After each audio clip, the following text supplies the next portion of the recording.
Hello mga ka-DIY, welcome back sa YouTube channel natin. Bali, meron din na dito sa atin mga ka-DIY isang 40 inches na Sony Bravia. Yan, LED TV mga ka-DIY. Bali, ito dinala ng customer. Ang sabi ng customer natin is yung problema dito is lumalabas yung logo dito, tapos nagbibiglang nag-shutdown, then mawawala uli. Then bubukas uli yung ating unit, then mawawala uli. Yun ang sabi ng ating customer. So 40 inches ito mga ka-DIY, yan ang problema niya. Lumalabas yung logo, then mamamatay. Then magkakaroon siya ng blink dito sa kanyang harapan. So nagkakaroon siya dito ng 6 blink sa kanyang indicator. So kapag ganito mga ka-DIY, minsan din is bumubukas din siya. Minsan is hindi siya bumubukas, direkta siyang nagbi-blink dito sa ating indicator sa harapan ng ating TV. So ang gagawin talaga natin ito mga ka-DIY, so itesting muna natin. Bali yung kanyang power supply nito is nasa 19 volts na, ito na. 19 volts yung kanyang power supply na ginamit. Bali charger type na 19 volts dito sa likuran. Okay, so saksak muna natin mga ka-DIY para malaman nyo rin at alam nyo rin kung paano i-repair yung mga ganitong klase ng sira sa inyong mga Sony Bravia. So plug in natin dito sa ating AC. Yan, tingnan natin. Dito sa kanyang LCD, titingnan natin kung may power. So, yan. Bali wala pa tayong power dito. I-power on na lang natin dito. Yung kanyang button dito sa likod, i-power on ko lang dito. Yan, so, ayan, nagkulay green na. Nag-green na siya mga ka-DIY. Ibig sabihin, nag-turn on na. Lumabas yung Sony niya, yung kanyang pangalan, logo. Then, mawawala, mag-shutdown. Ibig sabihin yan mga ka-DIY, dapat yung nawala yan, yan, lumitaw na naman. Then, antayin natin na bumukas uli. So, ganyan lang yung issue. Minsan is nagbi-blink. Yan, lumalabas na naman yung Sony. Tapos, mag-blink siya ng 6 blink dito sa ating power indicator ng kanyang sensor. Ayan. 1, 2, 3, 4, 5, 6. Ibig sabihin, 6 blink. Yung 6 blink kasi mga ka-DIY, yan na may kinalaman sa ating backlight o yung pinakailaw nito. Kung napapansin nyo, hindi naman siya umiilaw. Yan, patay yung kanyang backlight kapag ganito. Kapag nag-blink yan, ibig sabihin, patay rin yung kanyang backlight o pinakailaw natin. Pinakailaw ng TV. Ayan, kung napapansin nyo, nag-blink ulit siya. Ayan. Minsan ito, yung mga ganitong klase ng sira is hindi bumubukas yung kanyang logo, hindi lumilitaw. Direkta siyang nagkakaroon ng blink na kagad. 6 blink. So may kinalaman niya sa ating backlight or backlight driver. Yung power supply na para sa ilaw lang. Kaya nagpo-protect yung kanyang board. Hindi siya mag-power on. Okay, so tuturo na lang natin yung mga ganitong klase ng problema sa inyong mga LED TV.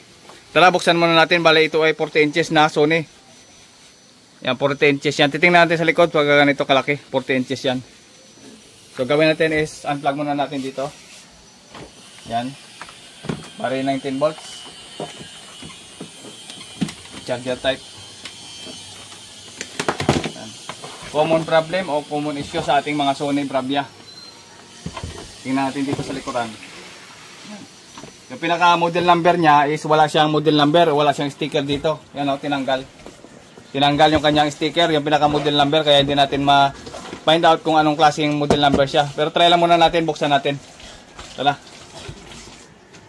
Ito. Tanggalin ito ng screw. Yan.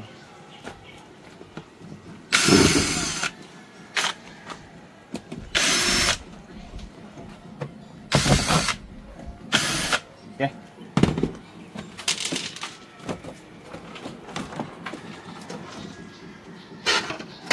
Yan, ito yung kanyang mainboard. Mainboard niya. And then, ito naman yung supply papunta sa ating top board, papunta sa ating LCD panel. So, ito yung ma-issue, yung ating driver na yan. Pwedeng sira ito. Pwedeng sira yan. Or, ito yung pinaka-driver ng ating ilaw. Ito naman yung connection papunta sa loob. Ito yung ating ilaw. So, kapag sira yan, possible din na mag-blink or possible na nag-blink yung dahil nagkakaroon ng protect, nagkakaroon ng problema dito sa ating ilaw, sa ating backlight. Yan, so check lang muna natin. Tara. Ayan, so bali kumuha muna tayo ng tester natin at isit natin ito sa DC. Then body ground na tayo dito. Yung ground natin, ilalagay natin sa ground. Then check tayo dito. So plug in muna natin itong ating 19 volts. Ito. Plug in natin. Tapos abangan natin itong pinaka MOSFET nya dito. Kung pumasok yung 19 volts. So okay naman, present naman yung ating 19 volts. Ayan. So dito. Ayan. Okay naman. So ang gagawin natin mga ka-DIY, actualan muna natin ang ilaw. Meron ako ditong ilaw na para sa Sony. Tingnan natin kung mamatay siya. Pagka namatay, ibig sabihin may problema tayo dito sa ating IC. Sa pinaka-backlight driver natin ito. Yan. Ito, pinaka-backlight driver. Pagka nagkaroon pa rin ng problema, malamang may problema tayo dito sa ating backlight driver. Okay, so bunutin natin. Wala pa rin display yan. Ang gagawin natin, isihang muna natin itong backlight driver nya. Ito. Yan. Ihang muna natin, tapos salpakan natin ang backlight. Mayroon akong backlight yan para sa Sony. Testing muna natin. Tara.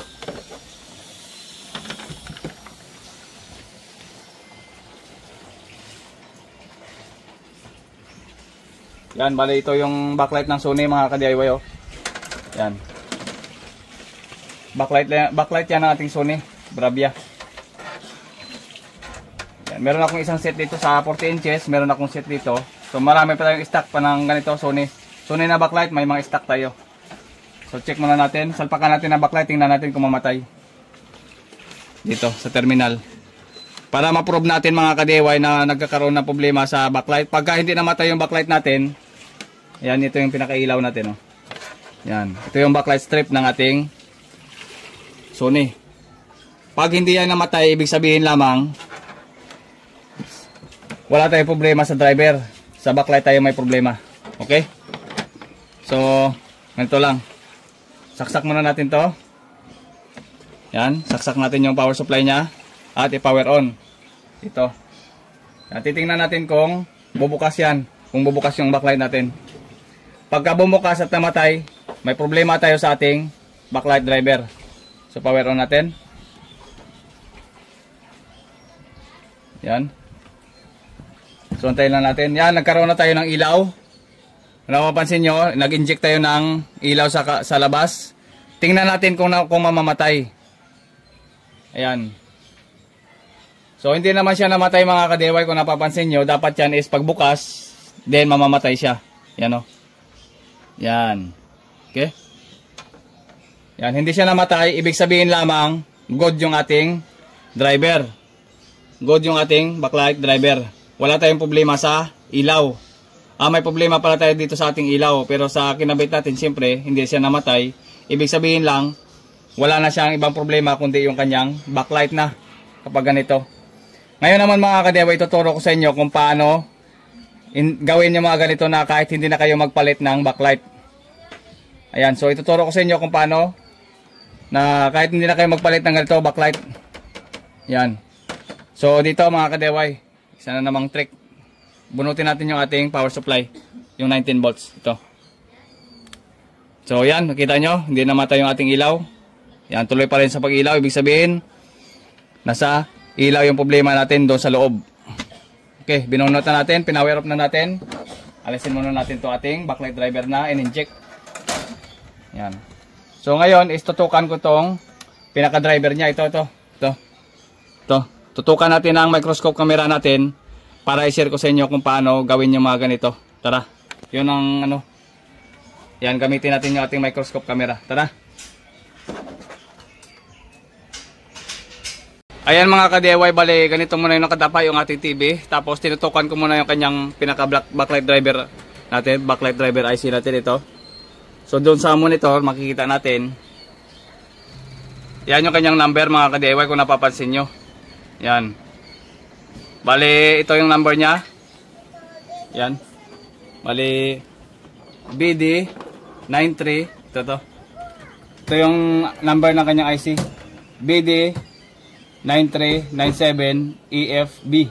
So 516 T73. So ito mga ka-DIY, pwede nyo hanapin ito. Iba-block natin yung pinaka ano nito, yung protection. Yan, protection ng IC na ito para sa backlight driver natin. So bibilangin natin mga ka-DIY ito. Ito yung pinaka pin 1 nya, ito yung ano nya, marking. So dito sa pin 1 nya, ayan o, marking yan. Baka ito yung i-marking nyo o yun. So ito yung marking yan. Yan. So dito mga ka-DIY is yan na, pin 1, yan 1, pin 2, pin 3, 4, 5, 6, 7, 8, 9, 10, 11, 12, 13, 14, 15, 16, 17, 18, 19, 20. So 20 pin yan. Pagka 20, punta tayo dito sa kabila, 21, 22, 23, 24, 25, 26, 27, 28, 29, 30, 31. Itong 31 mga ka-DIY, ito yung lalagyan natin ng 10K na resistor at i-ground natin para mawala yung protection mode ng ating backlight. Kasi ang sensitive na, mas ano kasi ito mga ka-DIY, sensitive pagdating sa backlight. Yan o, dito. Yan, dito. Ito yung pin 31 niya, meron niyang isang kapasitor ito. Yung kapasitor na yan mga ka-DIY, magkoconnect tayo dito or dito sa pin niya. Sa pin 31, yan. 31, 32, 33, 34, 35, 36, 37, 38, 39, 40. So, dito lang tayo sa pin 31 lang ito. May kapasitor na maliit, ito. Maghihinang tayo dito. Then, i-connect natin yung 10K na resistor papunta dito sa ating ground. O dito, grounding din yan. Ito, ground din to. Or, dito lang sa tabi ng kanyang kapasitor ito. May kapasitor dito. Pwede tayo maghinang dito sa kanyang ground. Dito, sa ground na to. Dito sa negative. I-connect natin yung kapasitor dito. Yung kanyang resistor papunta rito sa ating pin 31 ng kapasitor. Yan. So, kukuha lang tayo ng tester mga ka-DIY at kumuha tayo ng resistor na 10K. Yan. So, kumuha man ako ng resistor. Meron ako ditong 10K na resistor. Yan o. 10K na resistor. Yan gagamitin natin. O, 10K ohms. So, tester muna natin. Yan. So, select natin dito sa DC. Dito sa tester natin sa ohms. So, tester natin. Yan. So, nasasagap yung ating kamay. So, dito na lang. Ito.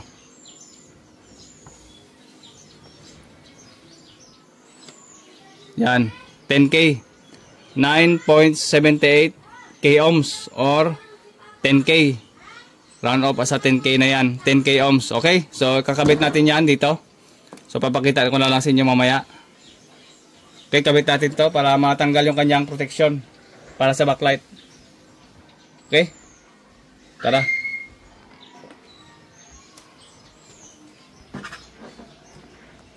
Okay, bali hinangan natin dyan. Dito, sa ground. Ito. Yun, sa camera na lang. Ito. Lagyan natin ng hinang. Yan, connected lang naman ito sa ground natin. Lagyan na natin ng hinang to.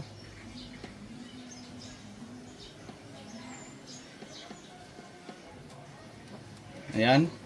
Tapos, kukunik natin yung resistor dyan. Dito. Kukunik na natin yung resistor.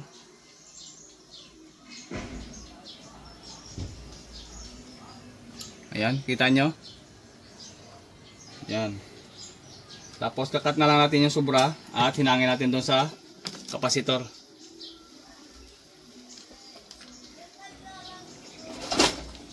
Okay, so cut natin yung sobra.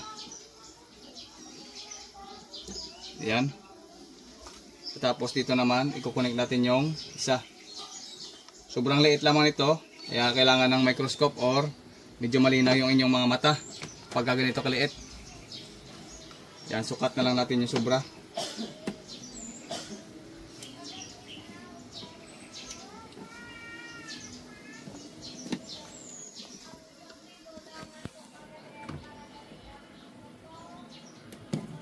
Yan.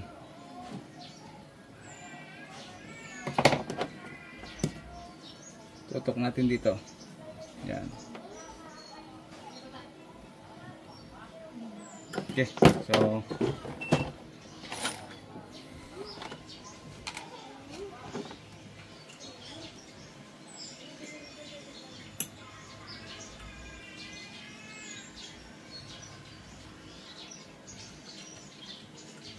yan, tutok natin dito sa kapasitor.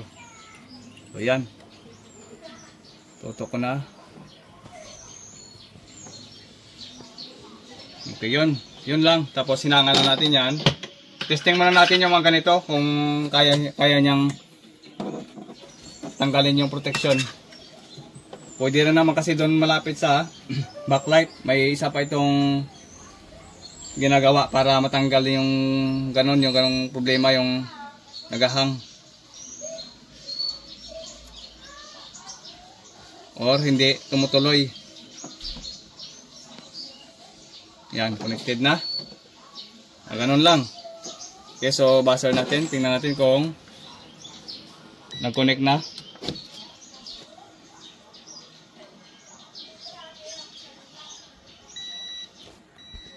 Yun. Bale, nag-connect naman. Yung pinaginangan natin is okay naman. Yan. So ito, okay na yan. Kahit nakaposisyon na yung ating resistor na 10K. Okay. So nalagyan na natin. At subukan natin i-power on. Huwag na natin i-cut yung video. Tuloy-tuloy lang. Yan. So yun. Yan o. Yan. Okay. Okay, tara. Power on natin. Subukan muna natin to. Kung gagana yung ating ginawa. Tara. Ito yung ating 19 volts. So hindi na tayo mag-cut ng video. Tuloy-tuloy lang. Power on natin. Yan. Subukan natin kung magpatay pa. Okay, power on natin dito. Yan. Subukan natin.